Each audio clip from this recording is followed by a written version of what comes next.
ಸ್ನೇಹಿತರೆ, ಕನ್ನಡ ಆಲ್ ಚಾನಲ್ಗೆ ಸ್ವಾಗತ ಸುಸ್ವಾಗತ.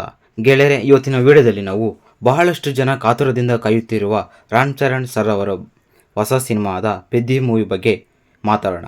ಸ್ನೇಹಿತರೆ, ಈ ಸಿನಿಮಾ ಫಸ್ಟ್ ಆಫ್ ಲುಕ್ ಬಿಡುಗಡೆ ಆಗೋದಿಂದಲೇ ಮೊದಲಿನಿಂದಲೇ ಅಭಿಮಾನಿಗಳಲ್ಲಿ ಭಾರಿ ನಿರೀಕ್ಷೆಯನ್ನು ಹುಟ್ಟು ಹಾಕಿತು. ರಾಮ್ ಚರಣ್ ಅವರು ಸಂಪೂರ್ಣ ಹೊಸ ಅವತಾರ, ಹೊಸ ಗೆಟಪ್ಪು, ಥರ ಗ್ರಾಮೀಣ ವಿಲೇಜಲ್ಲಿ ಮತ್ತು ಅದೇ ಅವರು ಫಸ್ಟ್ ಆಫ್ ಆಲ್ ಲುಕ್ ಬಿಟ್ರಲ್ಲ, ಈ ಬ್ಯಾಟ್ ತಗೊಂಡು ಹೊಡೆಯೋದು ಸಿಕ್ಸು ಅದಾಗಲಿ ಮತ್ತು ಈ ಚಕ್ರಿಯಲ್ಲಿ ಸ್ಟೆಪ್ ಆಗಲಿ ಎಲ್ಲ ಒಳ್ಳೆ ಪಾಸಿಟಿವ್ ಟಾಕಾಗಿ ಚೆನ್ನಾಗೇ ಬಂತು. ಒಳ್ಳೆ ಚಕ್ರಿ ಸಾಂಗ್ ಅಂತೂ ಈ ಸೆನ್ಸೇಷ್ನಲ್ ಹಿಟ್ಟಾಗಿ ಹೊರಟೋಯ್ತು. ಇನ್ನು ಮೂವಿ ರಿಲೀಸ್ ಆಗಿನ ಮೊದಲೇ. ಅದಾದಮೇಲೆ ರೀಸೆಂಟಾಗಿ ಟ್ರೈಲರ್ ಬಿಟ್ಟರು. ಟ್ರೈಲರಲ್ಲಿ ಅವ್ರು ಇನ್ನೂ ಸ್ವಲ್ಪ ಚೆನ್ನಾಗಿ ಮಾಡ್ಬೋದಾಯಿತು. ಟ್ರೈಲರು ಒಂದಷ್ಟು ಎಕ್ಸ್ಪೆನ್ಸಿವ್ ಇವೆಲ್ಲ ಒಂದಷ್ಟು ಅಲ್ಲೇ ಟ್ರೈಲರಲ್ಲೇ ತೋರಿಸ್ಬಿಟ್ಟಿದ್ದಾರೆ. ಮೊದಲೇ ಅವೆಲ್ಲ ಮೂವಿಯಲ್ಲಿ ತೋರಿಸ್ಬೇಕಾಯಿತು. ಟ್ರೈಲರಲ್ಲಿ ಸ್ವಲ್ಪ ಇದಂತೂ ನನಗನ್ನಿಸ್ತು. ಆದರೆ ಇನ್ನು ಮೂವಿ ವಿಷಯಕ್ಕೆ ಬರೋಣ.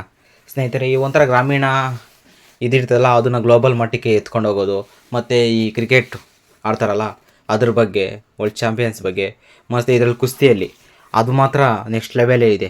ಸೀನಲ್ಲಿ ಯಾವ ಸೀನ್ ಎಲ್ಲಿಡಬೇಕು ಪರ್ಫೆಕ್ಟಾಗಿದೆ. ಮೂವಿ ಮಾತ್ರ ನೆಕ್ಸ್ಟ್ ಲೆವೆಲಾಗಿದೆ.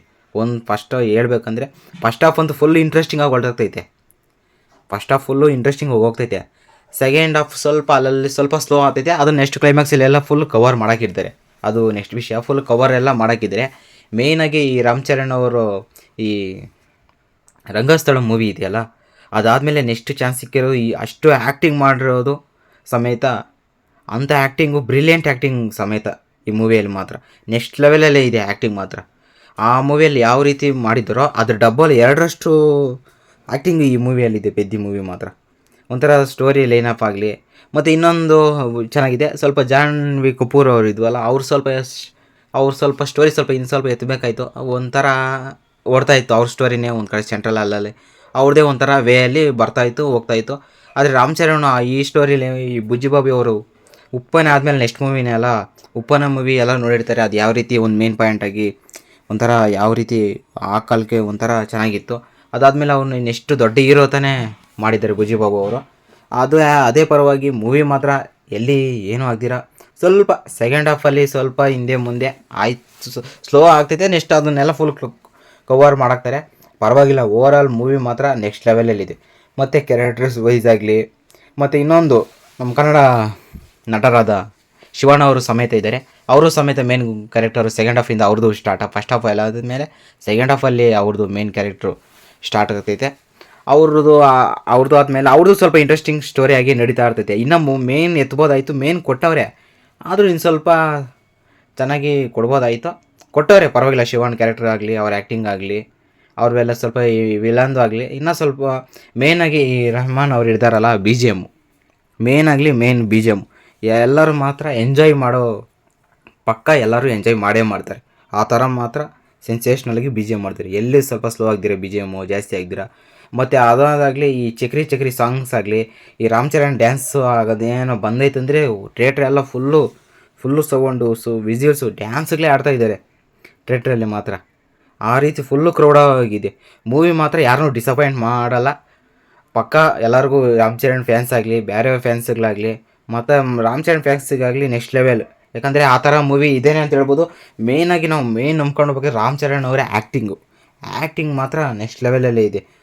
ಇವಾಗ ರಂಗಸ್ಥಳ ಮೂವಿಯಲ್ಲಿ ಯಾವ ರೀತಿ ಇದೆಯೋ ಅದು ಎರಡರಷ್ಟು ಮೊದಲೇ ಹೇಳಿಲ್ಲ, ಅದು 2 ಪಟ್ಟು ಈ ಮೂವಿಯಲ್ಲಿ ಇದೆ. ಇನ್ನು ಬಾಕ್ಸ್ ಆಫೀಸ್ ಆದರೆ ಫಸ್ಟ್ನೇ ದಿವಸನೇ ಎಲ್ಲರಿಗೂ ಇವತ್ತು ಮೂವಿ ನೋಡ್ಕೊಂಬಂದರೆ ಎಲ್ಲ ಕಡೆಯೂ ಪಾಸಿಟಿವ್ ಟಾಕೇ ನಡೀತಾ ಇದೆ. ಎಲ್ಲಿ ನೆಗೆಟಿವ್ ಬರ್ತಾ ಇಲ್ಲ. ಎಲ್ಲೋ ಒಂದೊಂದು ಕಡೆ ಮೋಸ್ಟ್ ನೆಗೆಟಿವ್ ಬರ್ಬೋದು, ಎಲ್ಲ ಕಡೆಯೂ ಒಟ್ಟಿನಾಗಿ ಪಾಸಿಟಿವ್ ಟಾಕೆ. ಯಾಕಂದರೆ ಬಾಕ್ಸ್ ಆಫೀಸ್ ಇಷ್ಟಾದಂಗೆ ಮೂವಿ ಮಾತ್ರ. ಯಾಕಂದರೆ ಅಲ್ಲಿ ನೆಗೆಟಿವ್ ಪಾಯಿಂಟ್ಸ್ ಕಮ್ಮಿ ಇದ್ದಾವೆ, ನೆಗೆಟಿವ್ ಇಲ್ಲ, ಯಾವುದೋ ಒಂದೊಂದು ಪಾಯಿಂಟ್ ಅಷ್ಟೇ ಕ್ಯಾರೆಕ್ಟರ್ ವೈಸ್ ಕೊಟ್ಟರೆ. ರಾಮ್ ಚರಣ್ ಮೊದಲೇ ಅದು ಎಲ್ಲರಿಗೂ ಫಸ್ಟು ಟ್ರೈಲರ್ ಕಟ್ಟಲ್ಲಿ ಒಂಥರ ತೋರಿಸ್ಬಿಡ್ತಾರೆ. ಸ್ಟೋರಿ ಇದೇನೋ ಅನಿಸ್ಬಿಡ್ತೈತೆ. ಸ್ಟೋರಿ ನೋಡಿ ಒಂಥರ ಟ್ರೈಲರ್ ನೋಡ್ಬಿಟ್ಟು ಏನೋ ಇದೇನು ಮಾಮೂಲಿ ಸ್ಟೋರಿ ಅನಿಸ್ತೈತೆ. ಆದರೆ ಫಿಲಮಲ್ಲಿ ಮಾತ್ರ ಆ ರೀತಿ ಇಲ್ಲ.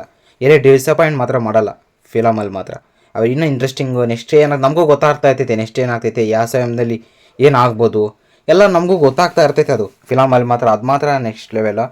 ಮೇಯ್ನಲ್ಲಿಗೆ ಮೂವಿ ಇಟ್ಟ ಫ್ಲಾಪ್ ಅಂತ ಹೇಳೋಕೆ ಹೋದರೆ 100% ಇಟ್ಟೆ. ಯಾಕಂದರೆ ನೀವು ನೋಡಿಲ್ಲಂದರೆ ಫಸ್ಟ್ ಮೂವಿ ಹೋಗಿ ನೋಡ್ಕೊಂಬಳ್ರಿ. ಯಾಕಂದರೆ ಚೆನ್ನಾಗಿಲ್ಲ ಅಂತ ಹೇಳೋಕ್ಕಾಗಲ್ಲ. ಚೆನ್ನಾಗಿರೋ ಮೂವಿ ಚೆನ್ನಾಗಿದೆ, ಅದಂತೂ ಕರೆಕ್ಟೇ. ಎಲ್ಲಿಗಾಗಲಿ ಡಿಸಪಾಯಿಂಟ್ ಆಗೋಲ್ಲ. ಬಿ ಜಿ ಎಮ್ ಅಲ್ಲಾಗಲಿ, ರಾಮ್ ಚರಣ್ ಅವ್ರ ಸಾಂಗ್ಸ್ ಆಗಲಿ, ಮತ್ತು ರಾಮ್ ಚರಣ್ ಅವರ ಡ್ಯಾನ್ಸ್ ಆಗಲಿ, ಮತ್ತು ಅವ್ರ ಆ್ಯಕ್ಟಿಂಗ್ ಆಗಲಿ, ಸ್ಟೋರಿ ಲೈನಪ್ ಆಗಲಿ, ಬುಚ್ಚಿಬಾಬು ಅವ್ರು ತೆಗೆರೋ ಸ್ಟೋರಿ ಲೈನಪ್ ಆಗಲಿ ಎಲ್ಲನೂ ಕರೆಕ್ಟಾಗೇ ಇದ್ದಾವೆ. ಎಲ್ಲಿ ನಿಮ್ಮನ್ನ ಡಿಸಪಾಯಿಂಟ್ ಮಾಡಲ್ಲ. ಅದು ನೀವು ಯಾರಾದರೂ ರಾಮ್ ಚರಣ್ ಫ್ಯಾನ್ಸ್ ಇದ್ದರೆ ಫಸ್ಟ್ ಹೋಗಿ ನೀವು ಮೂವಿ ನೋಡ್ಕೊಂಬರ್ರಿ, ನೀವು ಮಾತ್ರ ಡಿಸಪಾಯಿಂಟ್ ಆಗಲ್ಲ. ಯಾಕಂದರೆ ಆ ಥರ ಆ್ಯಕ್ಟಿಂಗ್ ಇದೆ, ಎಲ್ಲ ಚೆನ್ನಾಗಿದೆ ಸ್ನೇಹಿತರೆ. ಪಕ್ಕ ಮೂವಿ ಮಾತ್ರ ಚೆನ್ನಾಗಿದೆ, ಯಾರು ಮಿಸ್ ಮಾಡ್ಕೊಳ್ಬೇಡ್ರಿ ಯಾರನ್ನ ಫ್ಯಾನ್ಸ್ ಇದ್ದರೆ. ಮತ್ತು ಈ 26 ಕ್ಲೋಸ್ ಆಗೋ ಬೆಸ್ಟ್ ಮೂವಿ ಅಂದರೆ ಈ ಪೆದ್ದಿ ಮೂವಿನೇ. 2026 ಬೆಸ್ಟು. ಮತ್ತು ದುರಂಧರ್ ಯಾವ ರೀತಿ ಚೆನ್ನಾಗಿ ಹಿಟ್ ಆಯಿತೋ, ನೆಕ್ಸ್ಟ್ ಈ ಪೆದ್ದಿ ಮೂವಿನೂ ತೆಲುಗು ಇಂಡಸ್ಟ್ರಿಯಲ್ಲಿ ಚೆನ್ನಾಗಿ ಹಿಟ್ಟಾಗಿ ಓಡ್ತೈತೆ. ನಮ್ಮ ಕನ್ನಡ ಇಂಡಸ್ಟ್ರಿಯಲ್ಲಿ ಚೆನ್ನಾಗಿ ಹೋಗ್ತಿದೆ. ಯಾಕಂದರೆ ಸ್ಟೋರಿ ಲೈನಪ್ಪು ಚೆನ್ನಾಗಿದೆ, ಕಂಟೆಂಟು ಚೆನ್ನಾಗಿದೆ, ಅದರಿಂದ ಪಾಸಿಬಲ್ಲು ಆಗ್ತೈತೆ. ಸ್ನೇಹಿತರೆ, ನೀವು ಯಾರಾದರೂ ಹೊಸಬು ನೋಡ್ತಾ ಇದ್ದರೆ ಇಂಥ ವೀಡಿಯೋಸ್ಗೆ ನಮ್ಮ ಚಾನಲನ್ನು ಸಬ್ಸ್ಕ್ರೈಬ್ ಮಾಡ್ಕೊಳ್ಳಿ. ಈ ವಿಡಿಯೋ ಇಷ್ಟ ಆದರೆ ಒಂದು ಲೈಕ್ ಕೊಡಿ ಸ್ನೇಹಿತರೆ. Thank you.